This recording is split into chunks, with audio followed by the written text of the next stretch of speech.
Hello दोस्तों, कैसे हो आप सभी लोग। आई होप सभी अच्छे होंगे, स्वस्थ होंगे और कंटिन्यू पढ़ाई भी कर रहे होंगे। मैम के सर आप सभी का एक बार फिर से स्वागत करता हूं आपके अपने YouTube channel mister India coaching classes में। तो दोस्तों आज मैं आपके लिए लेकर आया हूं चैप्टर नंबर 2 का लेक्चर नंबर 2, जिसमें हम बात करेंगे एक्सरसाइज 2.2 के बारे में। इस एक्सरसाइज के इस लेक्चर में हम सभी क्वेश्चंस करने वाले हैं, साथ ही साथ इस एक्सरसाइज में जो फॉर्मूले हमारे काम आएंगे उनको भी हम अच्छे से पढ़ने वाले हैं। तो चलिए दोस्तों बिना टाइम वेस्ट के स्टार्ट करते हैं।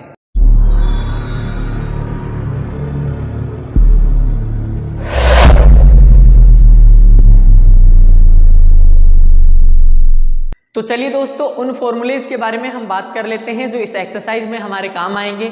तो देखिए सबसे पहले हमें ध्यान रखना है कि जो द्विघात समीकरण हमारे पास होता है उस द्विघात समीकरण का मानक रूप हमारे को पास होता है क्या, ax² plus bx plus c, जो कि मैंने लास्ट लेक्चर में भी आप लोगों को बताया था। यहाँ पे हमें सबसे पहले जो फॉर्मूला ध्यान रखना है वो है शून्यकों तथा गुणांकों के बीच संबंध। शून्यकों तथा गुणांकों के बीच संबंध क्या होता है, इनके बारे में हम बात करते हैं। तो देखिए सबसे पहले तो आपको ये समझ आना चाहिए कि शून्यक क्या होते हैं और गुणांक क्या होते हैं। तो देखिए शून्यक और गुणांकों के बारे में हम समझते हैं पहले, उसके बाद इसके फॉर्मूले करेंगे।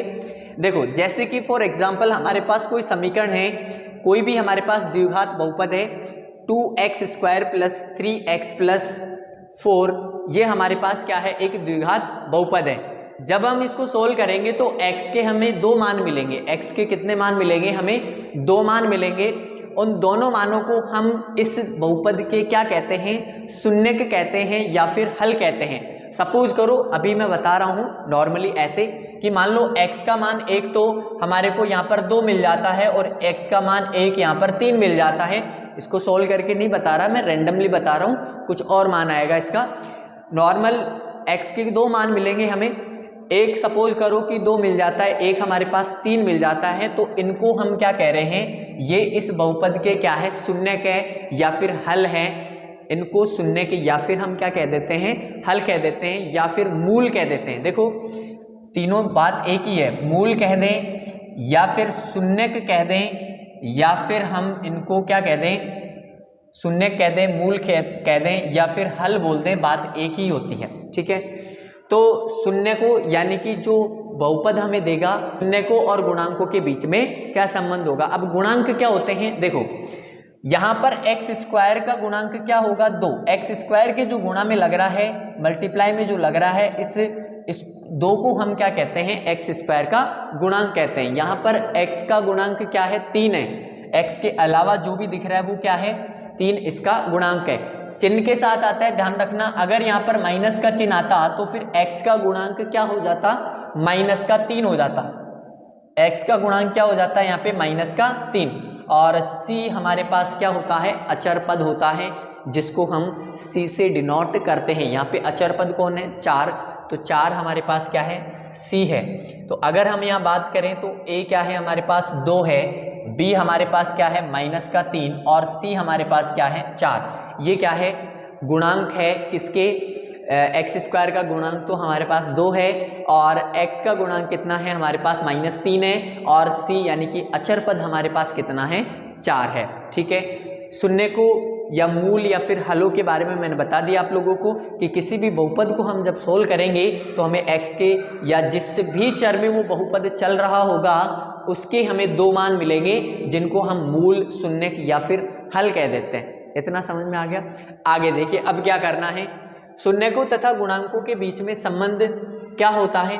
तो सबसे पहले हमें पहला फॉर्मूला ध्यान रखना है, जिसको हम कहते हैं शून्यकों का योग। जिसको हम क्या कहते हैं, शून्यकों का योग। शून्यकों का योग क्या होता है, शून्यकों का योग बोल दें या फिर देखो ध्यान से सुनना, जो हमारे पास शून्यक मिलते हैं, एक शून्यक को हम अल्फा से डिनोट कर देते हैं और दूसरे शून्य को हम बीटा से डिनोट कर देते हैं। यानी कि 2 शून्यक हमारे पास मिलते हैं, जिनमें से किसी एक को तो हम अल्फा नाम दे देते हैं और दूसरे को हम बीटा नाम दे देते हैं। तो शून्यकों का योग का मतलब, शून्यक क्या है यहाँ पे, अल्फा और बीटा।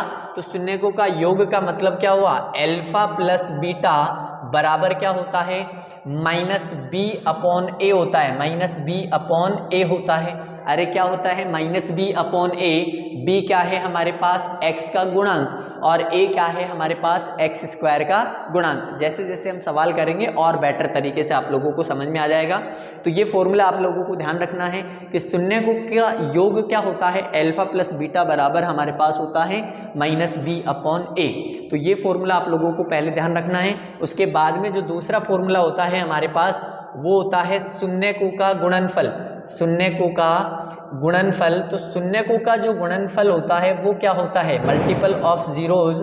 ये होता है गुणनफल का मतलब गुणा करना है, मतलब अल्फा गुणा बीटा बराबर क्या होता है हमारे पास c अपॉन ए। c क्या होता है अचर पद और a क्या होता है x स्क्वायर का गुणांक। तो आप लोगों को शून्य को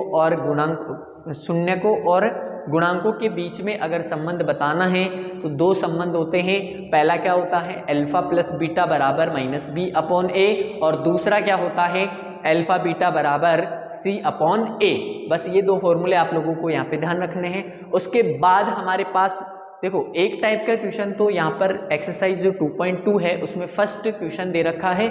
उस फर्स्ट क्वेश्चन में बहुत सारे क्वेश्चंस दे रखे हैं, लगभग 6-7 क्वेश्चन दे रखे हैं। उन क्वेश्चंस में हमें शून्यकों तथा गुणांकों के बीच संबंध बताना है। तो पहले क्वेश्चन में तो ये हमारे काम आएंगे दोनों फॉर्मूले। उसके बाद का जो दूसरा सवाल है उसमें हमें शून्यक दे रखा है। देखो पहला जो सवाल होगा उसमें इस टाइप का बहुपद हमें देगा, शून्यक निकालने के लिए कहेगा। उसके बाद शून्यकों तथा गुणांकों के बीच में संबंध पूछेगा। दूसरा जो हमारे पास सवाल है उसमें शून्यक वो देगा, ऑलरेडी देगा और बहुपद हमसे पूछ लेगा। तो जब देखो मैंने हेडिंग लिखी है यहाँ पे कि जब शून्यक हमें दिए हों और बहुपद ज्ञात करना हो, जब शून्यक हमें दिए हों और बहुपद हमें ज्ञात करना हो, उस केस में हमारे पास जो बहुपद ज्ञात करने का जो फॉर्मूला होता है वो होता है, अगर x में बहुपद चला रहे हैं हम लोग तो x बराबर लिखेंगे, y में बहुपद चला रहे हैं, y का मतलब y चर है वहाँ पे तो y बराबर लिखेंगे, अगर t चर है तो t बराबर लिखेंगे। ठीक है, लेकिन वो बात है कि शून्यक हमें देता है तो हमें नहीं पता कि चर क्या चल रहा है, तो नॉर्मली हम x बराबर लेकर चलते हैं। ठीक है, तो x बराबर हम लिखेंगे क्या होता है, x बराबर होता है एक्स स्क्वायर, x बराबर क्या होता है x square minus alpha plus beta x और प्लस क्या होता है अल्फा बीटा। ये डायरेक्ट हमारे पास फॉर्मूला या बहुपद निकालने का फॉर्मूला होता है px बराबर x नहीं, px बराबर p मतलब पॉलिनोमियल बहुपद x में चल रहा है ये। ठीक है, तो ये कब फॉर्मूला काम आएगा हमारे पास, क्वेश्चन नंबर 2 में काम आएगा, जहाँ पर शून्यक हमें देगा और शून्यक देगा और बहुपद निकालने के लिए कहेगा। तो ये फॉर्मूला हम डायरेक्ट लगा देंगे और बहुपद हमारे पास आसानी से आ जाएगा। तो बस ये दो फॉर्मूले थे जो आप लोगों को ध्यान रखने हैं। आइए फिर नेक्स्ट हम एक्सरसाइज 2.2 का क्वेश्चन नंबर फर्स्ट स्टार्ट करते हैं। तो चलिए दोस्तों एक्सरसाइज 2.2 का क्वेश्चन नंबर फर्स्ट स्टार्ट करते हैं। क्वेश्चन नंबर फर्स्ट है हमारे पास, शून्यक हमें निकालने हैं, उसी के साथ में शून्यकों तथा गुणांकों के बीच संबंध की सत्यता की भी जांच करनी है। यहाँ पर सबसे पहले हमें शून्यक निकालने, उसके बाद उसकी सत्यता की जांच करनी है। ठीक है, तो सत्यता की जांच करना तो बहुत आसान है, वही स्टार्टिंग के फॉर्मूले काम आएंगे जो मैंने बताया आप लोगों को, अल्फा प्लस बीटा बराबर माइनस बी अपॉन ए और अल्फा बीटा बराबर सी अपॉन ए। अब सवाल ये उठता है यहाँ पे कि पहले शून्यक निकाले कैसे, वो इम्पोर्टेंट है। शून्यक निकालने का ज़बरदस्त तरीका मैं यहाँ पे बताने वाला हूँ आप लोगों को, तो ध्यान आपका बिल्कुल सामने होना चाहिए। तो चलिए स्टार्ट करते हैं। देखिए जब भी आप लोगों को द्विघात बहुपद या द्विघात समीकरण देखने को मिल जाए तो उसको हम गुणनखंड मेथड से किस तरीके से सोल्व करते हैं, देखिए ध्यान से समझते हैं।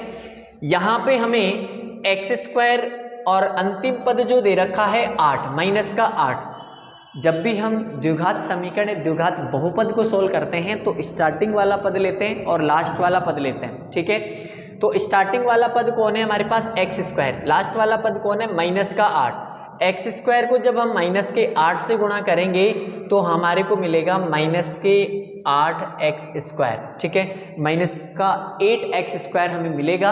अब इस 8 एक्स स्क्वायर जो हमें मिला है इसके इस तरीके से हमें टुकड़े करने हैं दो, ताकि प्लस या माइनस करने पर माइनस का 2x मिलना चाहिए और गुणा करने पर माइनस का 8x² मिलना चाहिए। ठीक है, अभी टुकड़े करें कैसे यही समझ में हमें नहीं आता, बस बाकी तो चीज़ें हम कर लेते हैं। तो देखिए, जब भी आप लोगों को इस तरीके का सामना करना पड़े, इस तरीके की प्रॉब्लम का सामना करना पड़े, तो आपको क्या करना है कि जो हमारे पास गुणांक है, गुणा करने पर जो मिला है उसका जो गुणांक है उस गुणांक को इस तरीके से तोड़ लिया करो। अभाज्य गुणनखंड विधि तो तुम जानते हो। इस तरीके से सबसे पहले 2 का भाग हम देंगे 4 और फिर 2 का भाग देंगे 2, 2 का भाग देंगे 1। जब हम इस तरीके से सोल्व कर लेते हैं तो किसी का भी कोई भी द्विघात समीकरण या द्विघात बहुपद हो हमारे पास, उसमें इस तरीके की प्रॉब्लम हमारे पास आ जाए, किस तरीके से उनके टुकड़े करें, वो 2 टुकड़े कौन से होंगे, तो इस मेथड से हम हर एक के टुकड़े कर सकते हैं। हर एक सिचुएशन में यहाँ से हम निकल सकते हैं। ठीक है, देखिए यहाँ पर हमारे पास 2 2 2 3 बार है। हम कौन से किस तरीके से यहाँ पर पैर बनाएं ताकि हमारा काम हो जाए। देखो, स्टार्टिंग के 2 को हम एक साथ ले लें तो 2 दूनी 4 हो जाता है। इन दोनों को गुणा कर लें तो 2 दूनी 4 हो जाएगा। और इस लास्ट वाला जो 2 है उसको हम ले लें, 4 को 2 से गुणा कर लें तो 8 हो जाएगा।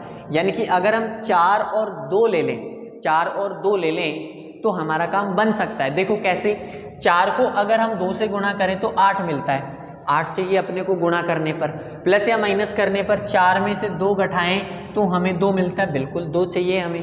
लेकिन अब यहाँ पर प्लस और माइनस का भी ध्यान रखना है। प्लस और माइनस का किस तरीके से हमें ध्यान रखना है, देखिए गुणा करने पर हमें माइनस का 8 चाहिए, तो गुणा करने पर माइनस का 8 तो तब मिलेगा जब दोनों में से कोई एक संख्या माइनस की होगी और एक प्लस की होगी। दोनों ही अगर माइनस की होगी तो भी प्लस का मिलेगा और दोनों ही प्लस की हो गई तो भी हमें रिजल्ट प्लस का ही मिलेगा।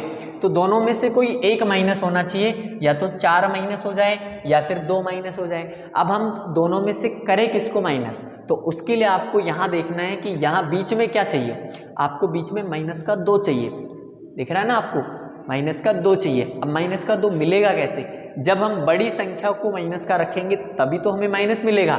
यानी 4 को तो हम माइनस कर दें और 2 को हम प्लस कर दें, मतलब 4 तो हम माइनस का लें और 2 प्लस का लें, उस केस में हमें माइनस का 2 मिल जाएगा। यानी हमारे पास जो टुकड़े होंगे वो हो जाएंगे माइनस का 4x और 2x।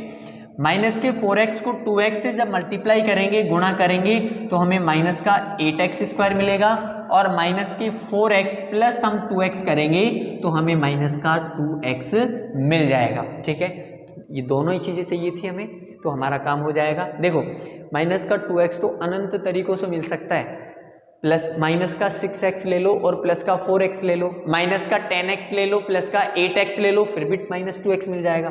लेकिन हम इन्हीं 2 को क्यों ले रहे हैं, इन्हीं 2 को इसलिए ले रहे हैं क्योंकि यही 2 ऐसे टुकड़े हैं जिनको गुणा करने पर माइनस का 8x मिल रहा है, 8x² मिल रहा है, और प्लस या माइनस करने पर माइनस का 2x मिल रहा है। अगर हम माइनस का 6x प्लस 4x लें तो हमें माइनस का 2x तो मिल जाएगा, लेकिन जब इनको गुणा करेंगे तो हमें माइनस का 8x² नहीं मिलेगा।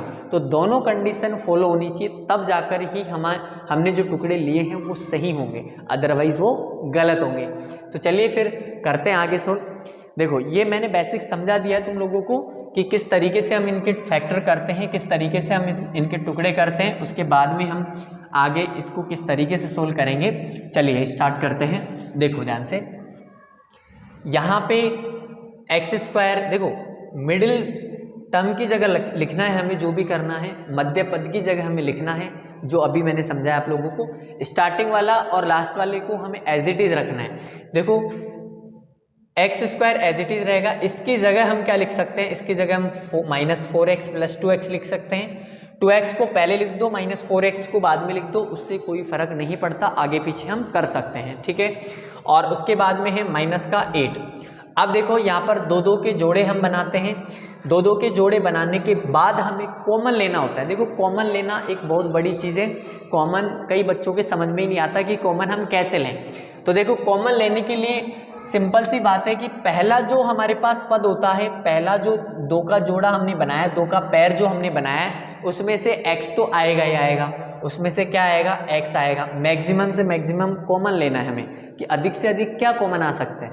x के अलावा 4, देखो गुणांक में बात करो, अब गुणांक इसका तो क्या है 4 है, इसका गुणांक क्या है 1 है, तो 1 और 4 में से क्या कॉमन आ सकता है, केवल 1 ही आ सकता है। और 1 को हम x के साथ में लिखेंगे भी तो कोई फर्क नहीं पड़ेगा, क्योंकि 1 को x से गुणा करेंगे तो x ही मिलेगा हमें। तो इसीलिए यहाँ से केवल और केवल x ही कॉमन आ सकता है हमारे पास, और गुणांकों में से कोई भी संख्या कॉमन नहीं आएगी। तो यहाँ x कॉमन आया, कॉमन लेने का मतलब होता है भाग देना, यानी कि x हमने बाहर लिया, इसका मतलब ये हुआ कि x स्क्वायर में हमें x का भाग देना है। x स्क्वायर में जब हम x का भाग देंगे, x स्क्वायर को हम x गुणा x लिख सकते हैं, और नीचे x है, एक x से एक x कट गया तो हमारे पास बचेगा x, माइनस माइनस है तो माइनस लगाएंगे। अब 4x में से भी हमने x कॉमन ले लिया, यानी कि 4x में हम x का भाग दे रहे हैं, x से x कट गया तो हमारे पास क्या मिलेगा, 4 मिलेगा। अब आगे देखिए क्या करना है, यहाँ तक समझ में आ गया है सभी को, ठीक है। आगे देखिए सेकंड, देखो एक ब्रैकेट में 2 ब्रैकेट बनते हैं, यहाँ पे ध्यान आपको ये रखना है कि 2 ब्रैकेट बनते हैं और दोनों ब्रैकेटों में जो रिजल्ट आता है वो सेम होता है। मतलब यहाँ पर x-4 है तो इधर जो ब्रैकेट बनेगा उसमें भी x-4 ही होगा। अगर अलग आ रहा है तो इसका मतलब आपने गलती कर दी है कहीं ना कहीं। तो देखो जब भी आप लोगों को इस तरीके की सिचुएशन आ जाए आपके पास तो क्या करना है, आपको पता है एक कॉन्सेप्ट तो ध्यान रख लो कि ब्रैकेट में सेम चीज़ बनती है। तो ब्रैकेट आप पहले लगा सकते हो, इधर थोड़ी सी जगह छोड़ दो और ब्रैकेट में पहले ही लिख दो x-4, लेकिन यहाँ कॉमन सही लिया है, ये ध्यान रखना, ठीक है। यहाँ पर जो चिन्ह होता है, जो 2-2 के पैर हमने बनाए, 2-2 के जो जोड़े बनाए, उनके बीच में जो चिन्ह होता है उस चिन्ह को यहाँ लिखते हैं। अगर प्लस है तो प्लस लिखते हैं, माइनस है तो माइनस लिखते हैं। उसके बाद में यहाँ से क्या कॉमन ले हम लोग, तो देखो कॉमन लेने का सिंपल सा तरीका ये है कि यहाँ पर जो पहला नंबर होता है कितना है, 2x है, और यहाँ पर जो पहला नंबर है x, इसका भाग दे दो, इसमें ऊपर वाले में भाग दे दो नीचे वाले का, तो x से x कट गया तो कितना बचा 2, यानी कि बाहर हमें क्या कॉमन लेना है, 2 हमें कॉमन लेना है। समझ में आ गया होगा। देखो इस क्वेश्चन को मैं एक एक चीज़ ओपन करके बता रहा हूँ आप लोगों को, एक एक चीज़ एक्सप्लेन करके बता रहा हूँ। आगे के क्वेश्चंस को हम फास्ट तरीके से करने वाले हैं, थोड़ा एक एक चीज़ इस तरीके से एक्सप्लेन नहीं करेंगे, एक ही क्वेश्चन में हम सारी चीज़ें बता देते हैं, ठीक है। तो आइए अब स्टार्ट करते हैं, आगे क्या होगा। यहाँ देखो ब्रैकेट दोनों जगह सेम है, ब्रैकेट के अंदर जो चीज़ें हैं वो दोनों जगह सेम है। अब देखो यहाँ पर एक तो ये है और एक ये है, 2 पद हैं हमारे पास। दोनों पदों में से अगर हम ध्यान से देखें तो ब्रैकेट वाला सेम है, इसको बाहर ले लेते हैं। जब इसको बाहर लेंगे, x-4 को हम बाहर लेंगे तो यहाँ से तो कितना बचा, x बच गया, और यहाँ से कितना बच गया, +2 बच गया, ठीक है। दोनों ब्रैकेट के बीच में कोई चिन्ह नहीं आएगा, ध्यान रखना, ठीक है। दोनों के बीच में गुणा का चिन्ह रहेगा, या फिर कोई भी चिन्ह मत लगाओ तुम लोग। इतना करने के बाद हमें क्या करना है, देखो इतना करने के बाद हमें क्या करना है, x के मान कैसे आएंगे, x के मान आएंगे, इन दोनों को अलग अलग 0 के बराबर रखना है।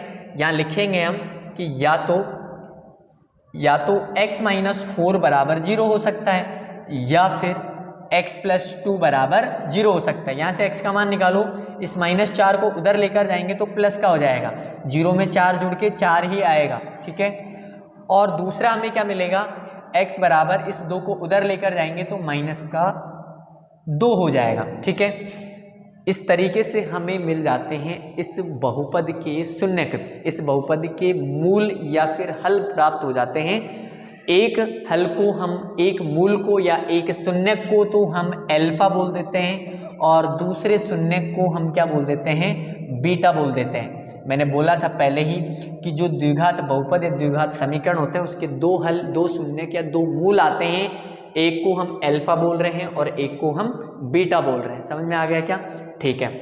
तो अब सोल्व तो हो चुका है हमारा, शून्यक तो आ चुके हैं। अगर क्वेश्चन आपको इतना कहे कि शून्यक ज्ञात कीजिए या हल कीजिए, निम्न द्विघात बहुपद को हल कीजिए, तो आपको यहीं तक करना है, फिर अल्फा और बीटा भी नाम देने की जरूरत नहीं है। x बराबर 4 और x बराबर -2, लेकिन हमने यहाँ पर अल्फा और बीटा इसलिए नाम दिया है क्योंकि हमें गुणांकों और शून्यकों के बीच में संबंध की सत्यता की भी जांच करनी है, ठीक है। तो आइए करते हैं फिर स्टार्ट। देखो सत्यता की जांच करने के लिए क्या करना है, आप लोगों को सत्यता लिख दो यहाँ पे, सत्यता की जांच। अब हम क्या करने जा रहे हैं, सत्यता की जांच करने जा रहे हैं। सत्यता की जब हम जांच करेंगे तो पहला फॉर्मूला हमें पता है क्या होता है, अल्फा प्लस बीटा बराबर माइनस बी अपॉन ए। सत्यता की जांच करने का मतलब ये है कि हम यहाँ अल्फा बीटा बी और ए इन सब का मान रखेंगे। अगर LHS बराबर RHS आ गया इसका मतलब सत्य है, वो बात सही है। आपने जो LCM आपने जो शून्य के निकाले वो सही है, अदरवाइज तो गड़बड़ करी है आपने कहीं पर। तो देखो अल्फा कितना है हमारे पास, अल्फा हमने 4 को दिया है और बीटा हमारे पास कितना है -2 बराबर बी ए। और ये क्या है देखो इधर बता सकते हैं हम लोग, ए तो हमारे पास क्या है x² का गुणांक होता है, यानी कि ए हमारे पास x² का गुणांक कुछ नहीं है तो 1 मान लेंगे, ठीक है। उसके बाद में b क्या होता है, x का गुणांक कितना है -2। और उसके बाद में अगर हम बात करें c की तो c कितना है -8, c है हमारे पास -8। यहाँ पर से हम मान रख देंगे। देखो फॉर्मूले में है माइनस ऑलरेडी, b कितना है हमारे पास -2, फॉर्मूले का माइनस अलग है ध्यान रखना, और b का -2 है अपॉन में नीचे देखो a कितना है, a है हमारे पास 1, इसको सोल्व करो।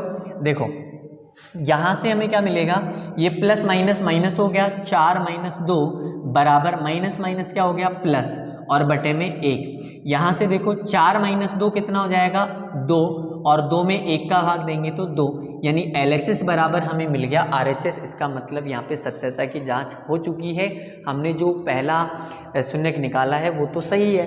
दूसरा और हमें करना है, देखो यहाँ हम एक और चीज़ यहाँ ऐड कर देंगे कि LHS बराबर क्या है, यहाँ पे RHS है, यहाँ लिख देंगे कि LHS बराबर क्या मिला हमें, RHS मिल गया। LHS बराबर हमें मिल गया RHS। ये तो हमने फर्स्ट चीज़ निकाल ली। उसके बाद में हमें सेकंड भी निकालनी है। सेकंड क्या करना है, अल्फा बीटा बराबर क्या होता है C अपॉन A। C कितना है, देखो पहले तो अल्फा रखो, अल्फा है हमारे पास 4 तो 4 रखो, गुणा बीटा कितना है -2, उसके बाद में C रखो, C है हमारे पास -8 बटे A कितना है हमारे पास 1 है, A 1 है बराबर 4 को -2 से गुणा करेंगे तो -8 बराबर -8 में 1 का भाग देंगे तो -8। यहाँ भी हमें क्या मिला, LHS बराबर क्या मिल गया RHS। इसका मतलब जो हमने दोनों शून्य निकाले हैं वो दोनों की दोनों क्या है, बिल्कुल सही है। इस तरीके से हमें संबंधों में मतलब शून्य को और गुणांकों के बीच में संबंधों की या सत्यता की जांच हमें इस तरीके से करनी होती है। तो आई होप आप लोगों को क्वेश्चन नंबर फर्स्ट बहुत अच्छे समझ में आ गया होगा। ये क्वेश्चन मैंने बहुत ही धीरे और बहुत ही एक एक चीज़ को एक्सप्लेन करके समझाया आप लोगों को। अब हम क्वेश्चन नंबर इसका सेकंड करते हैं, तो चलिए फिर देखते हैं क्या है इसमें। अब ये तो तुम लोग खुद कर सकते हो, ठीक है, इतना आसान हो गया है। देखो सॉल्यूशन में करना क्या है, हमें यहाँ पे वही पहले शून्य निकालेंगे। तो देखो यहाँ पर इस तरीके से टुकड़े हम करेंगे कि 4s² को 1 से मल्टीप्लाई करो तो कितना हो जाता है 4s² हो गया। अब 4s² के इस तरीके से टुकड़े करो ताकि हमें प्लस या माइनस करने पर तो कितना मिले, -4s मिले, और गुणा करने पर 4s² मिले, ठीक है। तो अगर हम 2s और 2s ले लें, 2s + 2s करते हैं तो प्लस का 4s मिलता है, प्लस का तो चाहिए ही नहीं अपने को, तो माइनस का चाहिए। तो यानी दोनों ही क्या लो, माइनस का 2s और माइनस का 2s कितना हो जाएगा, -4s हो जाएगा, और -4s हो गया। इसी के साथ में अगर हम इनको गुणा करें, -2s और -2s को गुणा करेंगे तो माइनस प्लस और 2 दूनी 4 तो 4s² हमें मिल जाएगा। यानी हमारे पास जो टुकड़े होंगे वो क्या होंगे, -2s और -2s। तो करते हैं, देखो क्या करना है, 4s² को एज इट इज रखना है, इसकी जगह हम लिख सकते हैं -2s प्लस का 1। 2 के पैर हमें बनाने हैं, 2 के जोड़े हमें बनाने हैं। यहाँ से क्या कॉमन ले सकते हैं, मैंने बताया कि जो चर होता है पहले वाले में चर हमेशा कॉमन आता है 1, तो s तो आएगा ही आएगा। उसके बाद में और क्या आएगा, गुणांकों में देखो इसका गुणांक तो 2 है और इसका कितना है 4। 2 और 4 में दोनों में किसी सेम संख्या का भाग किसका जाता है, अधिक से अधिक, 2 का भाग जाता है ना। तो मैक्सिमम से मैक्सिमम हम 2 कॉमन ले सकते हैं 4 में और 2 में से। देखो 4 नहीं ले सकते क्योंकि 4 का भाग इसमें तो जा रहा है लेकिन यहाँ नहीं जा रहा तो गड़बड़ हो जाएगा, लेकिन 2 लेंगे तो 2 का भाग इसमें भी जा रहा है और इसमें भी जा रहा है, तो मैक्सिमम से मैक्सिमम अधिक से अधिक यहाँ पर हम 2 और कॉमन ले सकते हैं। जब 2 कॉमन लेंगे तो यहाँ क्या बचेगा, देखो 2 का भाग 2 4 में तो 2 बच गया, और s का भाग s स्क्वायर में 2 तो s बच गया, माइनस है तो माइनस लगाओ, 2s यहाँ था और 2s ही हमने बाहर ले लिया तो कितना बचेगा, 1 बचेगा। कितना बचेगा, 1। अब कहीं कहेंगे कि 2s बाहर लिया 2s अंदर था तो 0 बचना चाहिए, नहीं, यहाँ पर भाग देना होता है। कॉमन लेने का मतलब होता है भाग देना। 2s में हम 2s का भाग देंगे तो 1 बार जाएगा ना, तो क्या बचेगा, यहाँ पर 1 बचेगा। आगे देखो मैंने बताया कि ब्रैकेट में वही बनता है अगले वाले में जो पहले बन जाता है, 2s माइनस 1, यहाँ माइनस है तो माइनस आएगा। अब यहाँ क्या कॉमन ले, देखो यहाँ भी 2s है और यहाँ भी 2s है, ऊपर वाले में नीचे वाले का भाग दे देते हैं। ऊपर वाला जो पहला नंबर होता है 2s, ये ब्रैकेट में जो पहला नंबर होता है उसका हम भाग दे देते हैं तो कितनी बार जाएगा, 1 बार। तो यानी कि कॉमन क्या लेना है, यहाँ पे हमें 1 लेना है। उसके बाद में अगले स्टेप में हम क्या करते हैं, जो ब्रैकेट में होता है उसको हम पहले लिख देते हैं, या 2s माइनस 1 दोनों जगह सेम है, इसको कॉमन लेंगे तो यहाँ तो कितना बच जाएगा 2s, और यहाँ पर कितना बच जाएगा हमारे पास माइनस का 1। इतना करने के बाद हम दोनों जो गुणनखंड इसके मिले हैं, ब्रैकेट में जो दोनों चीज़ें मिले हैं उनको 0 के बराबर रखते हैं। तो चलिए 0 के बराबर रख के इसको सोल्व करते हैं। देखो यहाँ लिखेंगे कि या तो 2s माइनस 1 बराबर 0, या फिर क्या हो सकता है 2s माइनस 1 बराबर 0। यहाँ देखो 2s बराबर 1 उधर जाके प्लस का हो गया, और यहाँ पर भी 2s बराबर 1 उधर जाके किसका हो गया, प्लस का हो गया। यहाँ से s बराबर यहाँ गुणा में 2 है तो उधर भाग में चला जाएगा, यानी कि s का मान हमें मिल गया 1/2। उसके बाद में यहाँ से s का मान, यहाँ भी s का मान हमें 1/2 ही मिलेगा। दोनों जगह सेम s का मान हमें मिल चुका है, जिसमें हम पहले वाले को तो अल्फा दे देंगे और दूसरे वाले को हम क्या दे देंगे, बीटा दे देंगे नाम। ठीक है, ऐसा हम क्यों कर रहे हैं, क्योंकि हमें शून्य को और गुणांकों के बीच में सत्यता की भी जांच करनी है, तो कर लेते हैं। देखो पहला हमें क्या करना है, अल्फा प्लस बीटा बराबर क्या होता है, अल्फा प्लस बीटा बराबर -b/a होता है। और दूसरा हमारे पास क्या होता है, दूसरा होता है अल्फा बीटा बराबर c/a। करो इसको, अल्फा कितना है हमारे पास 1/2 प्लस 1/2, दोनों जगह सेम ही है, बराबर b कितना है, b होता है यहाँ बीच का गुणांक, बीच में जो पद होता है उसका गुणांक, तो b हमारे पास -4 है, फॉर्मूले का माइनस है और वैल्यू b भी -4 है। अपॉन में नीचे कितना है, a कितना है, स्टार्टिंग में जो गुणांक होता है 4, a कितना है 4 है। उसके बाद में देखो जब इसको जोड़ेंगे तो 1 आएगा। देखो एलसीएम लेकर जोड़ लेना इसको। एलसीएम कैसे लेंगे, 2 और 2 का एलसीएम 2 आएगा, 2 का भाग 2 में एक बार 1 को 1 से गुणा करेंगे 1, प्लस 2 का भाग 2 में एक बार 1 को 1 से गुणा करेंगे तो 1 मिलेगा, माइनस माइनस प्लस हो गया 4/4। यहाँ देखो 2 1 और 1 कितना हो गया 2, जब 2 में 2 का भाग देंगे तो 1 मिलेगा, और इधर 4 में 4 का भाग देंगे तो 1 मिलेगा। देखो दोनों जगह हमें सेम मिला है, यानी कि LHS बराबर क्या मिल गया हमें, RHS मिल गया। इसका मतलब हमारे पास यहाँ तो कोई गड़बड़ नहीं है। दूसरा चेक कर लेते हैं हम लोग, अल्फा बीटा। अल्फा कितना है हमारे पास 1/2 गुणा बीटा कितना हमारे पास 1/2 बराबर c कितना है, c देखो c है हमारे पास 1 और a कितना है, a है हमारे पास 4। 1/2 को 1/2 से गुणा करना है, 1 को 1 से गुणा करेंगे 1 और 2 को 2 से गुणा करेंगे तो 4, 1 को इधर कितना है 1/4, तो यहाँ भी क्या मिल गया हमें LHS बराबर RHS। ठीक है, तो इस तरीके से हमें शून्य को और गुणांकों के बीच में सत्यता की जांच करनी है। तो मुझे लगता है कि दोनों क्वेश्चन आप लोगों को बहुत अच्छे से समझ में आ गए होंगे। ठीक है, इसको अच्छे से नोट डाउन कर लें, और फिर भी अगर आपको कुछ डाउट है तो वीडियो को स्किप करके या वीडियो को पीछे करके देखें। आप लोग एक बार में समझ में नहीं आता है तो 2 बार आप देख सकते हैं। ठीक है, चलिए फिर नेक्स्ट क्वेश्चन हम इसका स्टार्ट करते हैं। इसको उतार ली आराम से। दोस्तों क्वेश्चन नंबर फर्स्ट का हम करते हैं 3rd और 6th अपन पहले कर रहे हैं क्योंकि एक ही टाइप के क्वेश्चंस हैं, वो जो बाकी के 2 क्वेश्चंस बच रहे हैं इसके वो आसान है, तो अपन एक साथ कर लेंगे उनको। देखिए इसमें क्या करना है, देखो यहाँ पर जो 3rd नंबर का क्वेश्चन है हमारे पास, उसमें हम गड़बड़ कर देते हैं, जल्दबाजी में अपन गड़बड़ कर देते हैं। इसने थोड़ा क्या कर रखा है, चीज़ों को आगे पीछे कर रखा है। देखो आप लोगों को पता हो तो x² वाला पहले आता है, उसके बाद में x वाला आता है, इसने x वाला सबसे लास्ट में लिख रखा है, और अचर पद जो होता है वो सबसे लास्ट में आता है। अब हम क्या करते हैं यहाँ पे, हमें तो बस चीज़ें पता है, हम और एक्साइटेड रहते हैं, हम डायरेक्ट 6 को 7 से गुणा करके बावड़े हो जाते हैं और फिर उसको गलत करके आ जाते हैं। तो ऐसा नहीं करना है, चीज़ों को ध्यान से ऑब्जर्व करना है, उसके बाद उसको स्टार्ट करना है।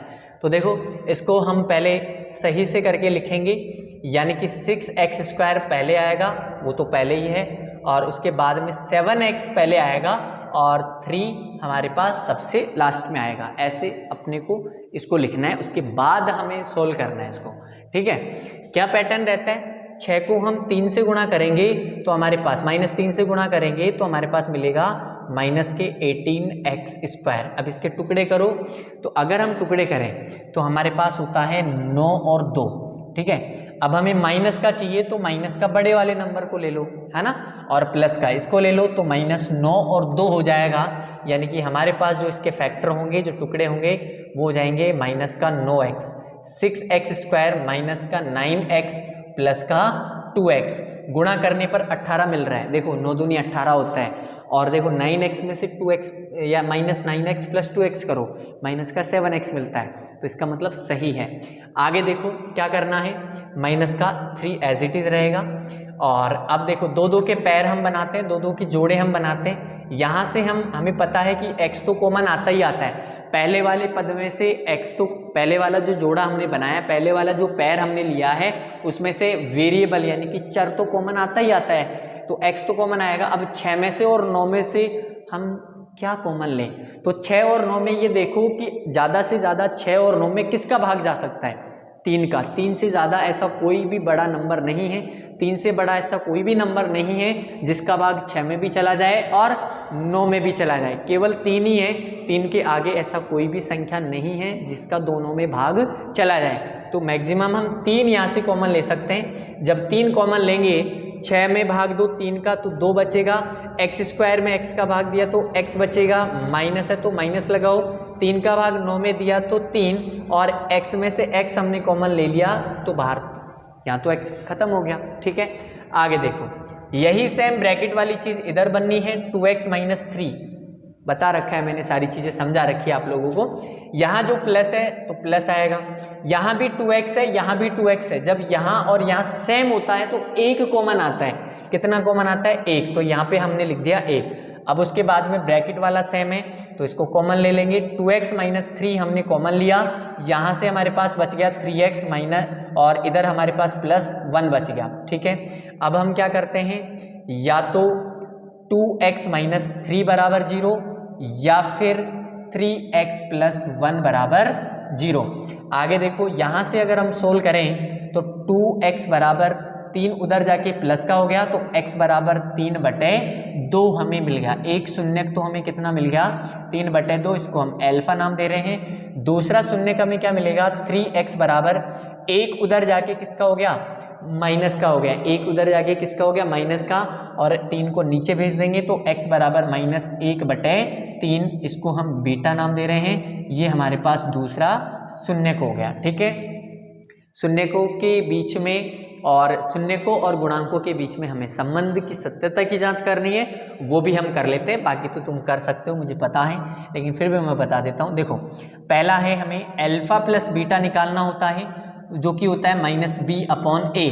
अल्फा कितना है यहाँ पे, अल्फा देखो 3/2 है, प्लस बीटा कितना है, -1/3 बराबर -b कितना है, b होता है हमारे पास, ये रहा, कहाँ पर है, ये रहा, x का गुणांक -7 है, और a कितना है हमारे पास, 6 है, ठीक है। तो यहाँ से देखो माइनस प्लस माइनस हो जाएगा, एलसीएम लेके सोल्व करो, 3 2 का भाग एलसीएम कितना आएगा, 6 आएगा इसका, तो 2 का भाग 6 में हम देंगे तो 3 बार, और 3 को 3 से गुणा करेंगे तो 9, प्लस माइनस माइनस का चिन्ह हो गया, 6 का भाग 3 का भाग 6 में देंगे तो 2 बार, और 2 को हम 1 से गुणा करेंगे तो 2 बराबर माइनस माइनस प्लस हो गया 7/6। यहाँ देखो 9 में से 2 गया तो 7/6, और इधर भी हमारे पास 7/6। तो वही LHS बराबर क्या मिल गया हमें, RHS मिल चुका है। तो पहला तो हमने कर लिया है, सही आया, ठीक है। दूसरा देखो, दूसरा हम क्या करते हैं, अल्फा बीटा चेक करते हैं। अल्फा बीटा बराबर क्या होता है, C/A। अल्फा कितना है हमारे पास, अल्फा हमारे पास 3/2 गुणा बीटा कितना है -1/3 बराबर C कितना है, C है हमारे पास -3 और A हमारे पास कितना है 6। देखो यहाँ पर इस 3 से तो ये 3 कट गया, इधर बचेगा -1/2 और इस 3 से ये 6 कितनी बार कट गया, 2 बार, तो उधर भी कितना बचेगा -1/2। तो यहाँ भी हमें मिल गया LHS बराबर RHS। तो ये सत्यता की जांच करना बहुत आसान है, इतना मुश्किल नहीं है, बस फॉर्मूलों का हमें ध्यान रखना है, उसके बाद में तो चीज़ें आसान हो जाती है। चलिए अब क्वेश्चन नंबर 6 भी हम कर लेते हैं साथ के साथ। देखो करना क्या है, यहाँ पे वही स्टार्टिंग वाले पद को लास्ट वाले पद से गुणा करते हैं हम लोग। तो 3x² को हम गुणा करेंगे किससे, 3x² को हम 4 से गुणा करेंगे, -4 से, तो हमें यहाँ पर मिलेगा -12x²। अब इसके ऐसे टुकड़े करो ताकि गुणा करने पर तो -12x² आए और जोड़ने या घटाने पर -x आए। अगर हम ध्यान से ऑब्जर्व करें तो देखो माइनस का चाहिए तो -4x ले लो और प्लस का 3x ले लो, गुणा करो इनको, -12x आएगा, x² आएगा, और जब हम 4x + 3x करेंगे तो -x हमें मिलेगा। तो इसके टुकड़े हो जाएंगे हमारे पास, करो 3x², यहाँ पर लिखेंगे हम -4x प्लस का 3x - 4, 2 के पैर बनाते हैं हम लोग। यहाँ से क्या कॉमन आ सकता है, देखो x, 3 में से और 4 में से कुछ भी कॉमन नहीं आएगा, क्योंकि 3 और 4 में ऐसी कोई संख्या ही नहीं है जिसमें एक के अलावा जिसमें दोनों में भाग चला जाए, जिसका दोनों में भाग चला जाए, तो केवल x कॉमन आएगा। यानी कि यहाँ पर 3x हमारे पास एज इट इज रहेगा, और यहाँ से x कॉमन ले लिया हमने तो 4 रहेगा, ठीक है। यहाँ पर भी सेम बनता है, 3x - 4 बनेगा, यहाँ चिन्ह प्लस है तो प्लस आएगा, यहाँ भी 3x है, यहाँ भी 3x है। अभी बताया मैंने, जब यहाँ दोनों जगह सेम होता है तो कॉमन कितना आता है, 1 कॉमन हमारे पास आता है। अब ये ब्रैकेट वाले सेम है तो यहाँ से कॉमन ले लो, 3x - 4 हमने कॉमन लिया तो यहाँ कितना बचा x, और यहाँ पे कितना बच गया प्लस का 1। अब क्या करते हैं, या तो 3x - 4 बराबर 0 या फिर x + 1 बराबर 0, या तो इसको एक बार 0 के बराबर रख दें या फिर इसको हम एक बार 0 के बराबर रख दें, तो हमें x के मान मिल जाएंगे। यहाँ से देखो 3x बराबर कितना हो गया, 4 उधर जाके प्लस का हो गया, x बराबर 4/3 हो गया, ठीक है। उसके बाद में यहाँ से x बराबर हमें -1 मिल जाएगा। आगे देखो इसके शून्य को में, मतलब इसकी जो जांच है, सत्यता की जांच, वो आप लोगों को करनी है, बहुत आसान है। जो भी स्टूडेंट सबसे पहले करके कमेंट में दिखाएगा, मैं मानूंगा कि वो कंटिन्यू पढ़ाई कर रहे हैं, बहुत अच्छे मार्क्स वो लाएंगे, ठीक है।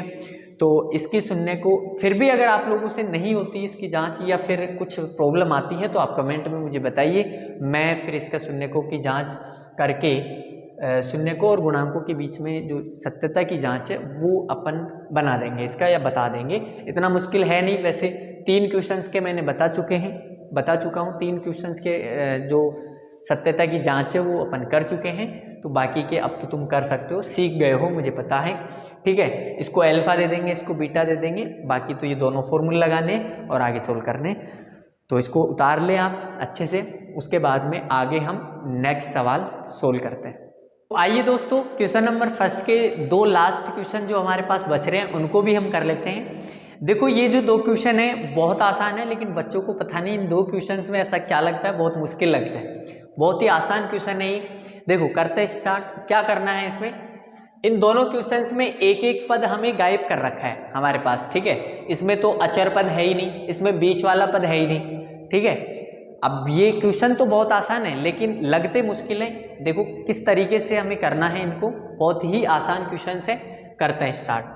देखो सॉल्यूशन देखो इसका, यहाँ पर हमें कुछ भी नहीं करना, इनमें तो फैक्टर करने की भी ज़रूरत नहीं है, थोड़ा सा दिमाग लगाओ और काम हो जाएगा हमारा। यहाँ देखो इन दोनों में से हम क्या कॉमन ले सकते हैं, यहाँ से हम 4u कॉमन ले सकते हैं, ठीक है। इन दोनों में से हम क्या कॉमन ले लेंगे, 4u कॉमन ले लेंगे। यहाँ कितना बचेगा, केवल u बचेगा, और यहाँ कितना बचेगा हमारे पास, देखो u तो कॉमन ले लिया हमने, 4 का भाग 8 में 2 बच गया, ठीक है। अब ये तो डायरेक्ट ही हो जाएगा, ये तो डायरेक्ट ही हो जाएगा, ज़्यादा दिमाग ही नहीं लगाना, बहुत आसान है। देखो फैक्टर के रूप में हो गया, तो हम लिख देंगे डायरेक्ट कि या तो 4u बराबर 0 या फिर u + 2 बराबर 0। यहाँ से u बराबर 0/4, यानी कि u का मान हमें कितना मिल गया, u का मान हमें मिल गया 0, ठीक है। एक तो मान 0 मिल गया, दूसरा देखो u बराबर इधर मिल जाएगा हमें -2। इसको अल्फा दे देंगे, इसको बीटा दे देंगे, कर लेंगे सोल्व। अब देखो इसकी मैं शून्य को सत्यता की जांच अपन कर लेते हैं, इसको हम बीटा नाम दे रहे हैं और ये हमारे पास क्या है, अल्फा। यहाँ पर कन्फ्यूजन हो जाता है, इसलिए मैं बता देता हूँ। देखो अगर हम ध्यान से ऑब्जर्व करें तो अंतिम पद या अचर पद क्या है यहाँ पे, देखो यहाँ a कितना है, a तो हमारे पास है 4, b हमारे पास कितना है 8, c है क्या, नहीं है, तो c कितना हो जाएगा 0। जब पद ही नहीं है अचर तो c का मान कितना होगा, 0 हो जाएगा, ठीक है। तो पहला हम देखते हैं अल्फा प्लस बीटा क्या होता है, -b/a। अल्फा कितना है हमारे पास, अल्फा है 0 प्लस बीटा कितना है -2, ठीक है, और बराबर -b कितना है, ये रहा 8 है, बटे a कितना है हमारे पास 4। यहाँ से देखो 0 + -2 हो गया, बराबर 4 से 8 कितनी बार कट गया, 2 बार, तो -2 मिल गया ना, LHS बराबर RHS, ठीक है। बहुत आसान था। इसको देखो नेक्स्ट अपन क्या करते हैं, दूसरे में अल्फा बीटा बराबर फॉर्मूला क्या होता है, c/a। अल्फा कितना है हमारे पास, अल्फा है हमारे पास, कहाँ गया, ये रहा 0, और बीटा कितना है हमारे पास -2। c कितना है, c है हमारे पास 0, और a कितना है हमारे पास 4। जब 0 को 2 से गुणा करेंगे तो 0 ही होगा, और 0 में 4 का भाग देंगे तो भी 0 ही हमें मिलेगा, यानी कि LHS बराबर इसमें भी हमें क्या मिल गया, RHS मिल चुका है, ठीक है। तो इस तरीके से इसकी सत्यता की जांच करनी थी, बहुत ही आसान है। आइए फिर इस क्वेश्चन को भी अपन सोल्व कर लेते हैं। यहाँ देखो t² - 15 है, t² - 15 है, t² - 15 में भी हमें एक पद मिसिंग है, यहाँ पे बीच वाला पद मिसिंग है, तो इसको हम कैसे सोल्व करें, बहुत ही आसान है। देखो यहाँ पर एक सर्वसमीका हमारे काम आएगी, इसको थोड़ा अरेंज करके हमें लिखना पड़ेगा। वो कैसे लिखेंगे, देखो ध्यान से, यहाँ पे हम t² को एज इट इज रखेंगे, इस 15 को, इस 15 को हम लिखेंगे √15 का स्क्वायर। ऐसा हमने क्यों किया, समझ में आएगा अभी। देखो ऐसा हमने इसलिए किया ताकि ये a² - b² मिल जाए, और ऐसा करने से कोई फर्क भी नहीं पड़ता, क्यों, क्योंकि रूट से स्क्वायर से रूट हट जाता है। जैसे √3 पर, जैसे 3 को हम लिख सकते हैं √3 का स्क्वायर, कोई दिक्कत नहीं है। 2 को हम लिख सकते हैं √2 का स्क्वायर, क्यों, क्योंकि स्क्वायर से रूट हट जाएगा, इधर 3 मिल जाएगा, इधर भी हमें 2 ही मिल जाएगा। तो ऐसा हमने इसलिए किया ताकि a² - b² बन जाए, और a² - b² हमें पता है क्या होता है, a² - b² होता है a + b, a² - b² होता है a + b और a - b। तो ये फॉर्मूला लगा देंगे, a + b मतलब t + √15, और a - b इसका मतलब t - √15, ठीक है। डायरेक्ट हमारे पास गुणनखंड बन गए हैं, ब्रैकेट वाली चीज़ें आ गई हैं। अब हम डायरेक्ट लिख देंगे कि या तो t + √15 बराबर 0 या फिर t - √15 बराबर 0। तो लिखेंगे कि या तो t + √15 बराबर 0 या t - √15 बराबर 0, ठीक है। ये सर्वसमीका को ब्रैकेट में क्लोज कर देंगे, हम लिखना जरूरी है। आगे देखो यहाँ से हमें t का मान कितना मिलेगा, √15 उधर जाके माइनस का हो गया, तो माइनस का √15 मिल गया यहाँ से हमें। उसके बाद यहाँ पर अगर हम देखें तो √15 उधर जाके किसका हो जाएगा, प्लस का, तो यहाँ से हमें t का मान मिल गया प्लस का √15। इसको तो हम अल्फा बोल रहे थे और इसको हम क्या बोल रहे थे, बीटा, ठीक है। ध्यान रखना, इसको हम अल्फा भी दे सकते हैं मतलब इसको भी हम अल्फा बोल सकते हैं और इसको फिर बीटा बोल दो, कोई फर्क नहीं पड़ता। अल्फा बीटा आगे पीछे हो सकता है, किसी को भी आप अल्फा बोल दो, किसी को भी आप बीटा बोल दो, उससे कोई फर्क नहीं पड़ने वाला है। अब हम सत्यता की जांच करते हैं इसकी। तो देखो सत्यता की जांच में जैसा कि आपको पता है दो चीज़ों के बारे में हम लिखते हैं। पहला हमारे पास क्या होता है, अल्फा प्लस बीटा बराबर क्या होता है, माइनस का बी अपॉन ए, माइनस का बी अपॉन ए। अल्फा कितना है हमारे पास, माइनस का रूट 15 और गुणा वो प्लस बीटा कितना है हमारे पास, प्लस का रूट 15 बराबर माइनस बी। अब देखो यहाँ पर ए बी सी का थोड़ा सा वो है, समझ में नहीं आता बच्चों को कि ए तो क्या, बी क्या, सी क्या, तो मैं लिख देता हूँ यहाँ पे। एक पद मिसिंग है। देखो ए क्या होता है, स्टार्टिंग वाला जो पद होता है यानी स्क्वायर वाला जो पद होता है उसका गुणांक होता है, टी स्क्वायर का गुणांक कितना है, 1 है। तो a बराबर हमारे पास 1 हो गया। बीच वाला पद है क्या यहाँ पे, नॉर्मल एक सिंगल टी वाला पद है क्या, नहीं है। इसका मतलब b का मान कितना है, 0, और अचर पद तो है हमारे पास। c बराबर कितना है, माइनस का 15। ठीक है, अब रखते हैं मान। देखो माइनस का b है, minus as it is, b कितना है 0, तो 0 रखेंगे बटे नीचे a कितना है हमारे पास, a है 1। यहाँ से देखो प्लस का रूट 15 और माइनस का रूट 15 कट जाएगा, कितना मिलेगा 0।